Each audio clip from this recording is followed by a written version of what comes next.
So let's bring in our panel.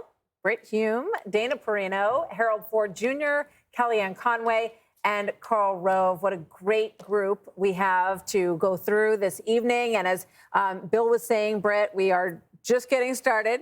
Those are all sort of just possible scenarios that we're looking at. How are you feeling tonight? What are you looking forward to? I'm feeling about the way I felt about 3 hours ago, like we don't know anything. But we do have this enormous poll, which is telling us, as was described, why people are voting and so on. But the bottom line, or the top line on this poll, is it's saying the same thing that every other poll we've seen for in aggregate, basically, is too close to call, toss up, coin toss, all the rest of it. So here we are. We started the evening having taken the biggest poll, and it was maybe the biggest poll in history, 115,000, 120,000 people in the sample, and we're right where we've been. Too close to call, coin toss. Dana, 30,000 feet, we're finally here. There's a lot of talk about are the right kind of voters showing up for each party in the key places, Philadelphia, Milwaukee, a lot of anecdotal stuff. But as far as hard numbers, we're going to have to wait till the raw vote total comes in. The biggest indication may be Georgia at 7 o'clock. And we live in a time, thank you, technology, that we want instant gratification for a lot of things. You want dinner right now, you order it up on your phone, it's delivered 4 minutes later. We are not going to get that kind of service tonight. It's going to take a little while, but I'm glad that we're all together, and this is a way that Americans can say, okay, what are we looking for in the change that we're asking for? What do the 70% of people who say the country's going in the wrong direction, how are they going to vote?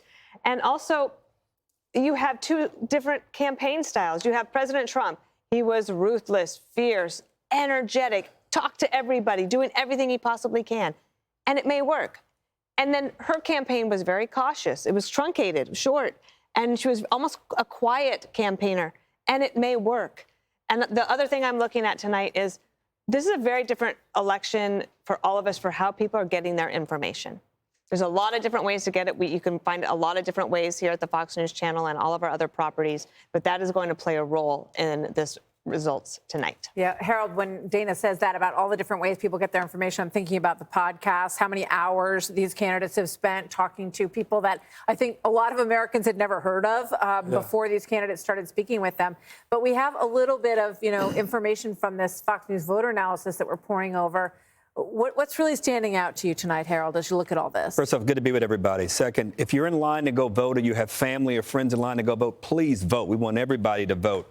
3, Georgia and North Carolina, what I'm going to be most focused on here over the next hour or two. We will get early numbers there. All of the demographics we're looking at, older, younger voters, the gender gap, male and female, how many black voters might be voting for Donald Trump versus for Kamala Harris. I think it will give us some telltale as to how the rest of the night could go. And then Michigan, that's the first of the blue wall states we're likely to get something from. So I got a lot of notes here, and I'm ready. Kellyanne, one of the things, the Fox News voter analysis is a poll. It's a massive poll. But when we get raw vote totals, that is going to kind of verify or check where we are in those numbers and those answers. No doubt. But Brett, Martha, nice to be with everyone. What I love about the Fox News voter analysis is we're not obsessed with the horse race numbers because the voters will have the final say on that tonight.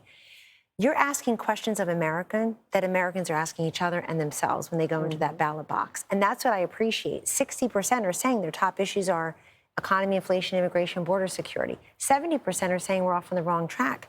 Very few are saying they're not worried at all about gas and grocery prices, about the cost of living. They feel like they're not getting ahead. Now, we've known that last data point for years. What's unique about this survey is people are projecting forward. They don't think it's going to improve much. And so, look, voters ask themselves a very simple question. Do I like the way things are going? Should I stay with the course, maybe go for 4 more, in this case with Kamala, or do I want to change? She tried to be the change agent, distancing herself from Biden. One big thing I'm watching tonight, folks, is she going to do as well as Biden did in Erie, in Northampton County, in Bucks County? Right now, she's behind him in Jewish Americans. She's behind him in Hispanic. She's behind him in some of these key counties of these 7 swing states. She has to at least put the Biden-Harris coalition back together to make it tonight. Yeah, and Karl, when we were sitting here, or I guess we were over there in 2020, Biden was ahead at this point, just in terms of the polling, not in terms of raw data yet, but she's not. I mean, everything has been completely neck and neck. So she is not in the situation he was in. No, not at all. First of all, a little whiteboard. I mean, are you competing with Hemmer? I mean, this is your deal? He's high tech, I'm low tech. Just remember, it is a tight contest, but it could yield, if it breaks the right way, a big electoral college victory for one side or the other. Because if they sweep 5 or 6 of the battleground states, it's going to give them a big chunk and make it easier for them to govern. Second thing is, we're going to watch tonight 3 different battles. There's going to be a battle over the issues like Kellyanne talked about, like the economy and the border. But we're also going to see a battle over characteristics, because if it was a battle about the issues only, this race would necessarily be over. And we're also talking about change. How people interpret what change is going to have a big impact on this tonight.